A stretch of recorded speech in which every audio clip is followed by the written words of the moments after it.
Your mock draft coming out of the combine has Fernando Mendoza 1, Arvell Reese 2, and look at the 4th spot, Sonny Styles to the Tennessee Titans. Where was Styles before the combine for you in the pecking order?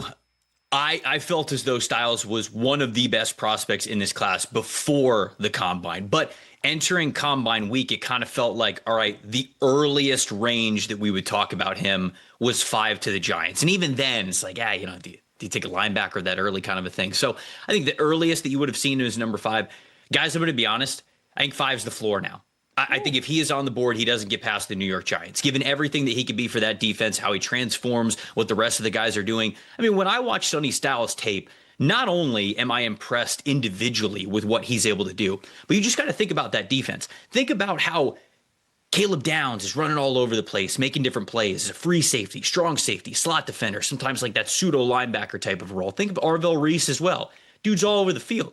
Looks like an apex predator the way that he's playing on and off the ball. You only get to do that. You only get to have that kind of freedom if Sonny Styles is sitting right there in the middle and you know exactly where he's going to be and that he's going to be not only efficient, but somebody who athletically is so gifted to see things before it's going to happen, but also have the athleticism to get to the ball when it gets to the line of scrimmage. That to me is a defense-changing player. And I think I understand the positional value argument of linebackers in a vacuum overall.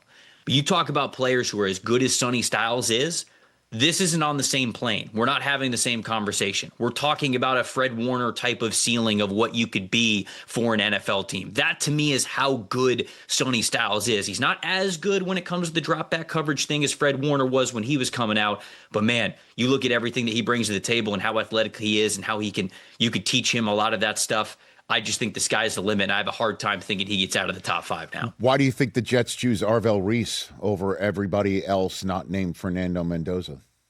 I think the scheme change kind of goes into this a little bit, right? Leaning a little bit more towards an odd front defense, which makes a lot of sense, right? Because even the first year of Aaron Glenn, they're running a lot more even front defensive stuff. Robert Saleh, he did that a lot when he was the head coach there because that's a lot of what his defense is predicated around, getting home with 4, having 4 down linemen. And to be honest with you, Quinnen Williams was their guy. They had Quinnen Williams, and Quinnen Williams is a phenomenal 3-technique defensive tackle. When you have a great 3-tech, a lot of times you're running and even front defense. Well, now they trade him away in the middle of the year last year, and now you're changing things around. I think the last couple of months has given them the opportunity to say, all right, blank canvas, what do we want this front to be? And I think it sounds like they're leaning a lot more towards those odd front defenses, and you get to do that when you have a nose tackle that you really like. They trade Jermaine Johnson for Tavondre Sweat. That leans into that a lot. So with Sweat now as sort of that interior defensive line centerpiece, to me, it's like, all right, what exactly is Will McDonald going to be? Because remember,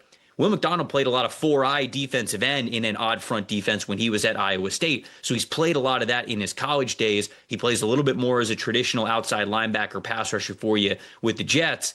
But do you want another player like that? Are you trying to get faster? And for me, Reese sort of is what they want to do. It just feels as though that is where they are going. I want to be clear. I'd be taking Ruben Bain here. I like Ruben Bain more than I like Arvell Reese, especially with Reese sort of declaring himself as an edge rusher. However, the scheme that the Jets play feels like it lends itself a little bit more to who Arvell Reese is as an athlete and a football player. Hey, you made it all the way to the end. Thanks for that. Check us out every single day streaming live on Disney Plus and the ESPN app 12 to 3 Eastern.